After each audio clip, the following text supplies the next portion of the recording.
성경 말씀은 마태복음 25장 14절에서 21절입니다. 오늘 설교의 제목은 미국의 장래, 이러한 제목으로 말씀드리겠습니다. 마태복음 25장 14절 43페이지가 봉독하겠습니다.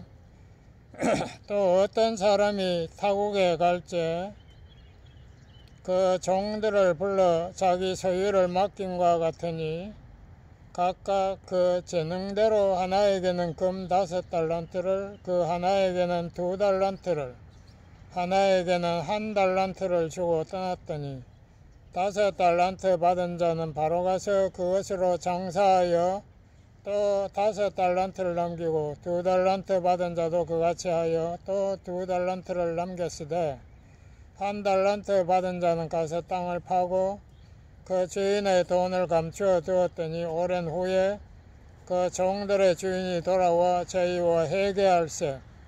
5달란트 받았던 자는 5달란트를 더 가지고 와서 가로되 주여 내게 5달란트를 주셨는데 보소서 내가 또 5달란트를 남겼나이다.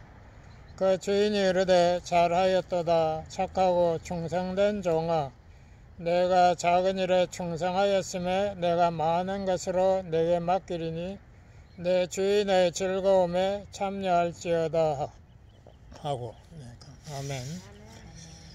자, 오늘은 갑자기 주제를 조금 바꿨습니다. 왜냐하면은 미국 대통령 선거가 이제 한 달 남았다고 하는데 벌써 토론이 시작됐습니다. 또 부재자 우편 투표가 벌써 시작이 되었습니다.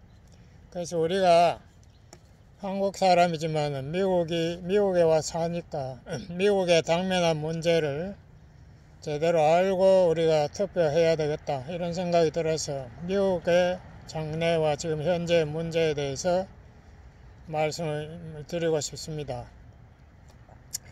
우선 미국 민주당이 점점 변하고 있습니다. 특별히 그 분위기를 주도하고 있는 사람이 버니 샌더스라고, 이 사람이 상당히 극좌파적인 그런 운동을 하고 자기는 사회주의를 신봉한다 그렇게 말했습니다. 사회주의가 뭔가? 이것은 공산주의와 똑같은 말입니다. 단지 공산국가들이 아직 완전한 공산국가가 아니기 때문에 가정에 있다고 해서 사회주의 국가라고 그렇게 부릅니다. 그래서 옛날에 소련이 무너지기 전에도 이름이 소비에트 소셜리스트 유니언이라고 해서 사회주의 연합국가였습니다. 그러니까 이 북한도 사회주의 국가고, 이 사회주의라는 것이 공산주의와 똑같은 말이에요. 그래서 이 조 바이든이 이끄는 민주당이 어디로 가고 있나, 이거를 우리가 잘 알아야 투표도 우리가 제대로 할 수 있을 것 같습니다. 그럼 이 공산주의와 자본주의의 이 기원이 어떻게 되는가, 먼저 그부터 말씀드리면, 우리 동양은 항상 국왕 중심, 국왕이 나라고 나라가 국왕이었으니까 별로 흥미있는 내용이 없어요. 유럽은 다릅니다. 유럽은 처음에 이 로마 제국이 시저와 아우구스토스에 의해서 통일되었고, 그 이후에 특히 서로마 제국이 476년에 멸망합니다. 오래 못 가고 그냥 멸망해 버렸는데, 그 이후에 유럽은 영주들, 그러니까 힘이 센 지도자들이 서로 다스리는 그런 봉건제도가 되었습니다. 영어는 feudalism. 그래서 그 밑에는 칼과 창을 잘 쓰는 기사들이 지금의 이 군대 비슷하게 그렇게 이제 주둔해 있었습니다. 그런데 이제 1300년, 1400년 되면서 점점 총이 나오고 대포가 나오고 이렇게 하니까 정식 군대가 형성이 되었고, 이 영주들은 힘이 훨씬 세졌어요. 그러니까 영주끼리 서로 병정을 벌리고 이렇게 해서 이제 서로 점령하고 이렇게 하니까 국왕제도가 탄생했습니다. 그것을 군주제, 영어로 마나키라고 이렇게 말하는데요. 약 1400년 이후에 유럽은 점점 군주 제도가 되어 갔습니다. 근데 과학이 발달하면서 이 기술도 발달하고 해서 전기가 나오고 뭐 자동차, 기차, 전기기관 뭐 이런 것들 여러 가지 기계가 나오고 해서 공장이 세워지고 하니까 소위 말하는 산업혁명이 시작되었습니다. 그래서 대량 생산이 가능하게 되고 부자들이 나오기 시작했어요. 공장 주인은 떼돈을 벌고 경쟁이 안 되니까 조그만한 집에서 이렇게 만들던 사람 다 망했습니다. 그래서 자본가들이 힘이 세지니까 이 사람들 중심으로 해서 국왕제도를 타파하기 시작했어요. 그래서 소위 말하는 혁명, 되게 대표적인 것이 불란서 혁명 뭐 이런 것이 일어나가지고 소위 말하는 민주국가가 형성이 이제는 그 나라의 실권이 왕인보다도 국민들에게 있다 이렇게 이제 이야기했지만은 실질적으로 실권은 자본가들이 다 독점했습니다. 그래서 서로 큰 기업들이 경쟁하고 그 대규모로 이제 수출 이 발전하지 못한 나라에 대규모로 수출해서 그 나라들을 실질적으로 다스리는 뭐 이런 이제 산업혁명이 생기면서 여러 가지 문제점이 등장했습니다. 그래서 특히 중요한 것이 과독점. 지금도 그렇지 않습니까? 아마존, 월마트 이런 게 모든 것을 독점해버려요. 그러니까 조그마한 상점들 지금 쇼핑몰에 가면 다 문 닫아요. 그러니까 경쟁이 안 되는 거죠. 그 부자는 점점 더 부자가 되고 가난한 사람들은 공장에서 최저임금 받고 아주 어렵게 사는 빈부격차가 엄청나게 커지고 국가들 간에도 경쟁이 벌어져서 이 미국 같은 영국 같은 나라들은 이 여러 나라 식민지 특히 영국, 프랑스, 스페인은 아프리카 이런 데 여러 군데 식민지를 세워가지고 일본도 그걸 흉내내서 한국을 식민지로 삼았죠. 그래 공장의 사장이 사실 옛날에 영주의 역할을 하는 거예요. 그래서 그 안에 있는 사람들은 사장한테 잘못 보이면 그 자리에서 잘리면 일을 못 구하니까 잠마다 굶어 죽는다고요. 뭐 이러한 자유시장 제도의 횡포 이러한 것이 굉장히 심각한 문제가 됐습니다. 그때 이 칼막스 영국에 있던 칼막스가 이걸 보고 이래서 안 되겠다. 무자본 계급 프롤레타리아들이 앞으로 권력을 찾아야지 돈 많다고 권력 찾으니까 온갖 폭력을 다 한다. 그리고 무자본 계급은 노동만 갖다 바치고 착취 대상이 된다. 그러므로 앞으로 유산층과 무산층의 계급투쟁을 통해서 무산층이 자본을 빼앗아서 이 자본을 나눠주고 공동소유하고 경제평등을 이루어야 하고 이렇게 되면 일은 다 능력에 따라서 하게 되고 월급은 다 필요에 따라서 가지게 된다. 이러한 이상적인 이론, 유토피아 이론을 내세웠습니다. 이 칼막스의 공산주의에 여러 가지 또 문제가 있다는 것이 나중에 밝혀집니다. 대표적인 것이 인간의 죄성의 문제가 있습니다. 인간이 그러니까 자기 필요한 것만 가져가지 않아요. 인간들이 지금도 그렇지 않습니까? 뭐 수백억 달러, 그게 1억 달러도 자기 평생 못 쓸 건데 무슨 수백억 달러를 모읍니까? 그러니까 돈을 모으면 더 모으려고 이렇게 인간들이 욕심을 부리고 제가 중국에 10몇 년 동안 선교하면서 보니까 중국의 새로운 자본가들이라고 할까 새로운 부르주아들이 생겼더라고요. 그게 누군가 공산당원들이에요. 그래서 공산당원들은 제가 보니까 우리나라로 면인데 면장 정도가 되어도 벤츠를 막 몇 대씩 몰고 다니고 이러더라고요. 전부 다 백만장자가 됐어요.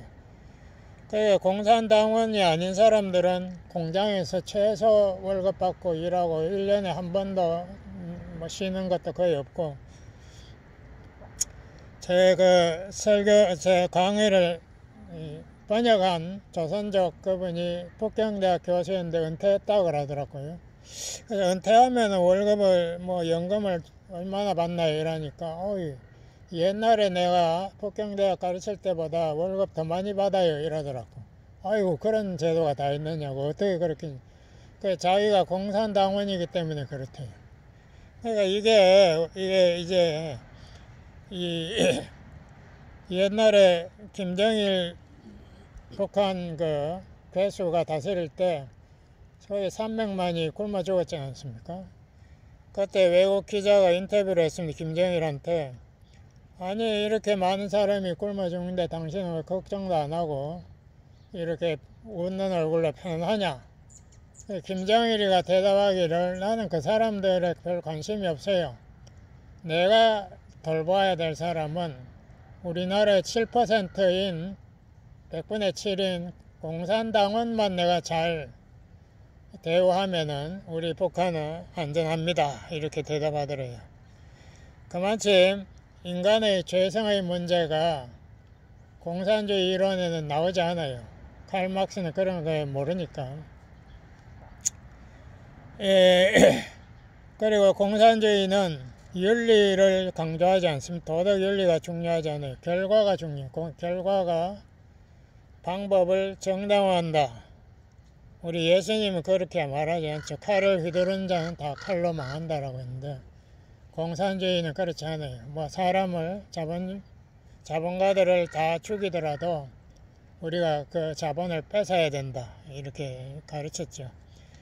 이러한 근본적인 문제로 인해서 공산주의는 결국 무너지는 과정에 있습니다. 소련이 무너졌고 중국도 결국은 수령자본주의, 경제는 완전히 자본주의를 등소평이 도입해가지고 돈은 엄청나게 벌면서 공산당원들이 독재 정체를 그 특권은 다 누리는 거예요. 그런 나라가 이상한 나라가 되어버렸죠. 가주에도 문제가 심각합니다. 왜 그런가? 제가 민주당 문제를 이야기하면 조금 말씀드리고 싶은데 가주의 경제가 세계 7번째 국가하고 맞먹대요. 그만큼 부자인데 여기 없는 게 없지 않습니까? 그런데도 매년 산불이 나가지고 엄청나게 나무가 타는데도 아무 대책이 없어요. 산불 대책한다는 신문에 한 번도 본 적도 없어요. 나무를 추려가지고 산불 그게 번지는 걸 막는다 이런 말 전혀 들었지도 못했고 가끔 가다가 이제는 가뭄이 막 10년씩 오는데도 댐 쌓았다는 말 한 번도 들어본 적도 없고 계획한다는 말도 들어본 적이 없어요. 이게 옛날에 휴렛 패카드 사장이 가주의 가버너로 후보 나왔을 때 그 사람이 여자가 그러더라고요. 자기가 공화당원인데 자기가 총독이 되면은 이 가주에다가 산에다가 댐을 많이 짓겠다. 물이 그냥 바다로 흘러가 맞겠다 이러니까 그때 가주 총독이 그러더라고요. 아니 물을 끝까지 바다에서 떠가지고 산불 날 때 뿌리면 되는데 댐이 왜 필요하냐. 이게 가버너의 한심한 의견이더라고요. 여기 지진이 얼마나 자주 납니까? 지진 대책을 이제 조금씩 하고 있긴 하지만 아주 소소하죠. 아직도 대부분의 집은 지진 나면 다 무너진 아주 위험한 상태고 또 최근에는 무속자들이 많이 생겼는데도 이런 부자주에서 왜 무속자가 생깁니까? 앞으로 무속자가 엄청나게 생길 건데 이 대비책은 별로 없어요. 그냥 임시 거치 장소만 짓겠다고 야단이지 별로 근본적인 대책은 없습니다. 근데 가주의 문제가 뭔가 하면 민주당을 후원하는 멕시코 이민자가 지금 가주의 인구의 거의 절반이 됐는데 민주당이 항상 지난 몇십 년 동안 이기니까 가주의 주 상하원이 전부 민주당으로 완전히 차이가있어가지고 이 모든 정책을 민주당 마음대로 하고 이 민주당은 노동조합하고 연결해가지고 여기에서 주에서 일하는 사람들 은퇴하면요 1년에 10만 불 이상씩 받는 사람이 수천 명이 넘어요.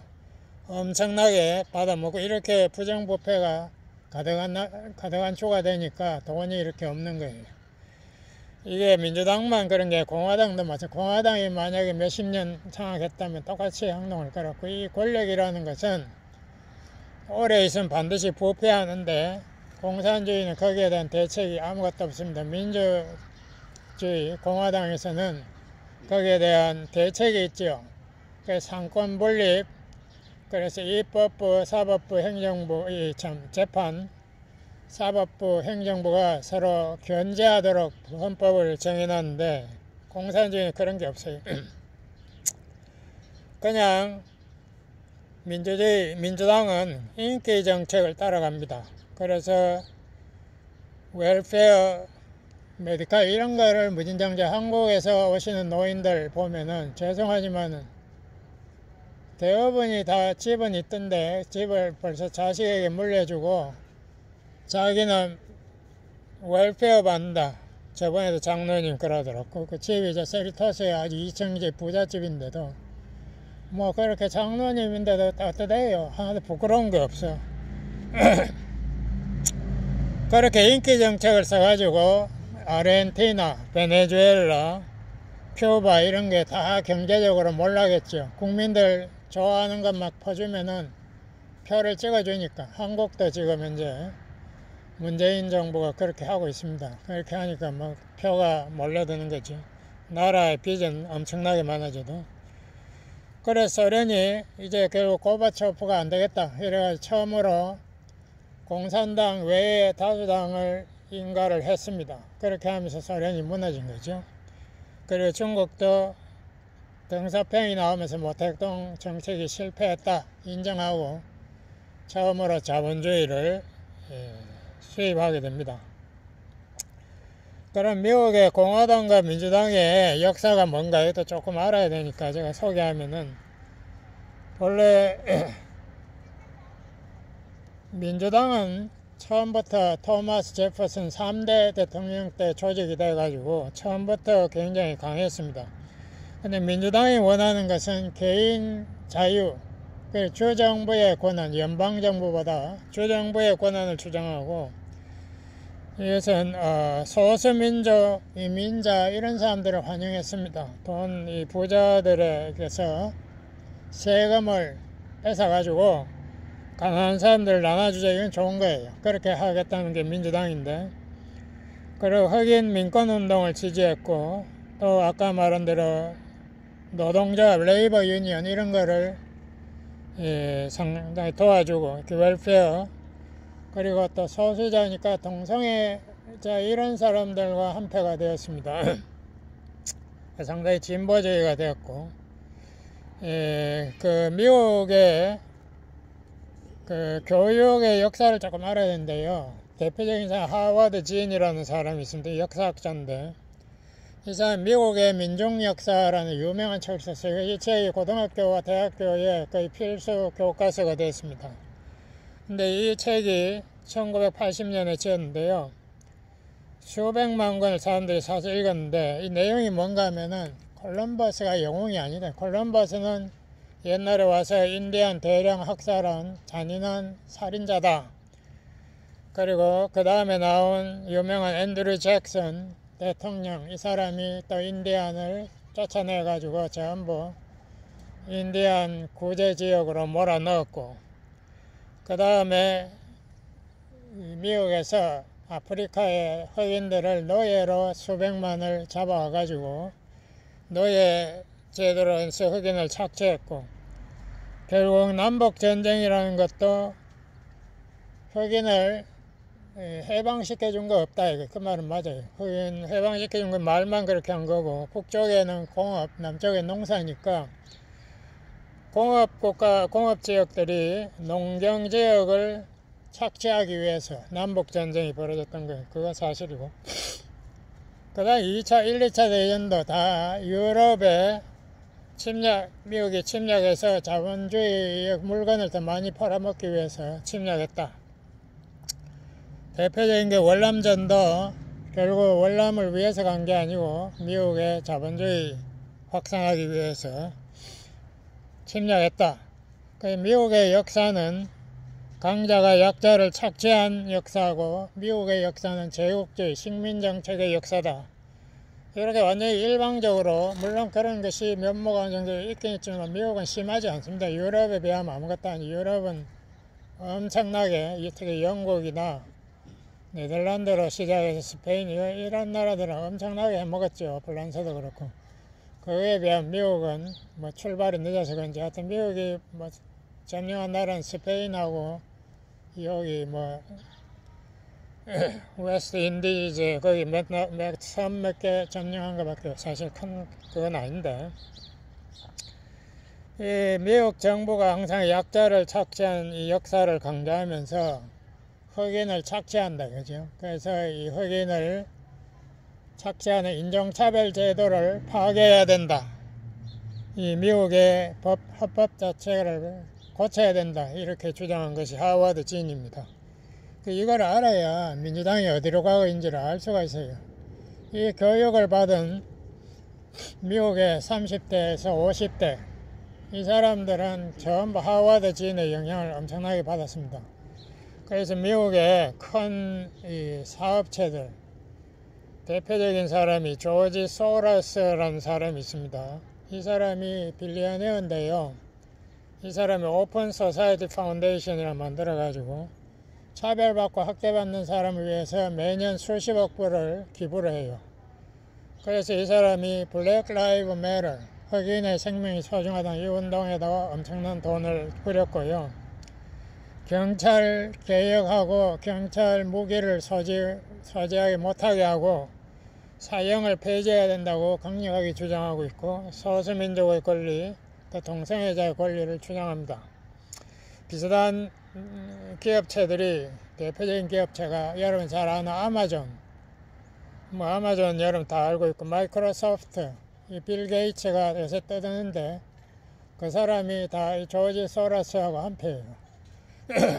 그 게다레이드, 뭐 나비스코의 과자, 에어비앤비, 이런 큰 회사들이 다 이것을 흑인 운동, 이러한 좌파 운동을 지원하고 있습니다. 빌 게이츠도 그렇고. 이 사람들은 종교기관을 다 싫어해요. 종교가 공산주의가 처음에 종교는 아편이다. 종교가 가난한 사람들을 이용해 먹는, 가난한 사람들 고통받아도 하나님의 뜻이다라고 받아들이라. 대표적인 게 인도의 카스트 계급제도 아닙니까? 제일 밑에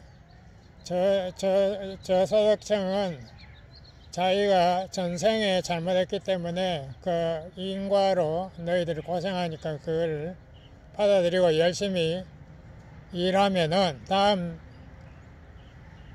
환생할 때에는 너희들이 좀 더 높은 층으로 올라간다, 뭐 이런 식으로.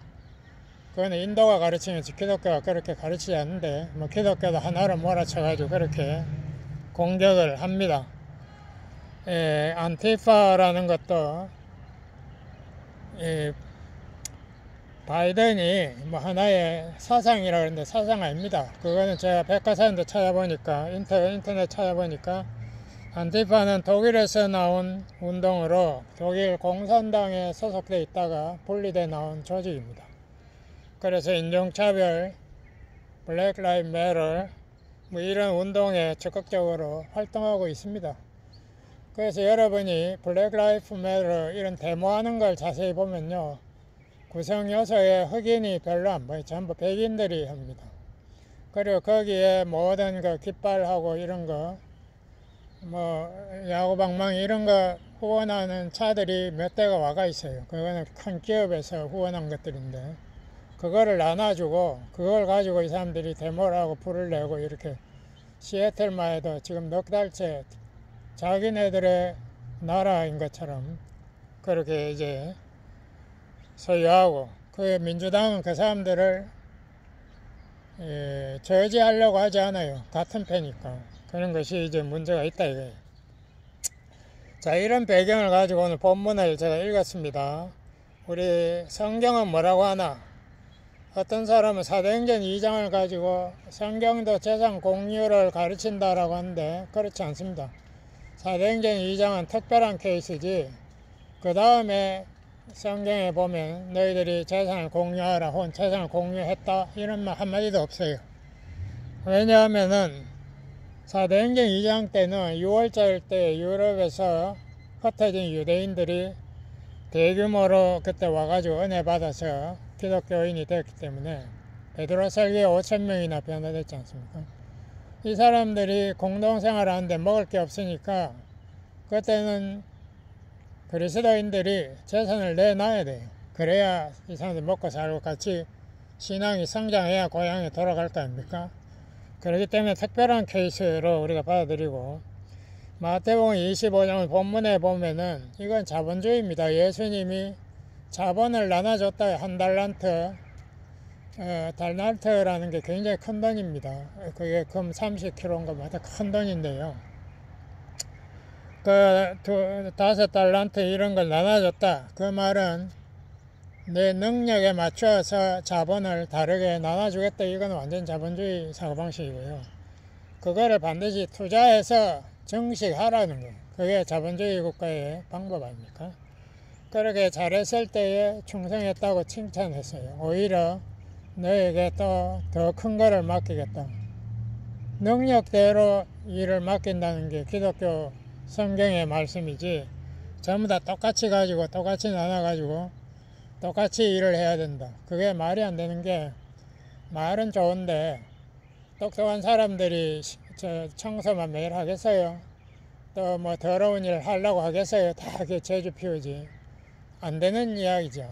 그러고 권력 잡은 사람 제가 말했지 않습니까? 공산당원들이 일을 왜 열심히 해? 자기가 권력을 잡았는데, 그 사람들은 옛날에 귀족 계급으로 새로 탄생한 거지, 그 사람들이 무슨 앞서서 봉사하고 이런 거 없습니다. 제가 중국에 가보니까 그렇더라 이거죠. 투자를 안 한 달란트 받은 사람, 이 사람은 오히려 벌을 받아서 한 달란트도 뺏겼다. 이것이 성경에서 말하는 하나님의 방법입니다. 그러면 하나님 우리에게 주신 능력대로 우리에게 또 물질도 주셔가지고 그거를 증식해라. 그런데 목적이 자기 자신만을 위해 살으라는 아니죠. 그것만이 달라요. 그게 자본주의는 다릅니다. 자본주의 자기 돈이라고 하는데 그렇지 않아요. 이 기독교는 모든 것이 하나님의 것이기 때문에 하나님의 뜻을 위해서 이웃 사랑, 섬기는 데 써야 되는 것이 우리 기독교의 특별한 관점입니다. 그것이 중요한 자본주의 차이점이 되겠습니다. 기도하시겠습니다. 아버지 하나님 감사합니다. 우리 지금 미국 대통령 선거가 한 달로 다가왔습니다. 여기에서 우리가 많은 고민도 하고, 또 누가 정말 하나님이 선택한 사람일까, 또 어느 정당이 하나님의 뜻을 따라가는가, 이것을 우리가 잘 깨달아서 하나님의 뜻대로 지혜롭게 투표하여 미국의 앞날이 하나님의 뜻 안에 서도록 역사해 주시옵소서. 예수님 이름으로 간절히 기도드렸습니다. 아멘.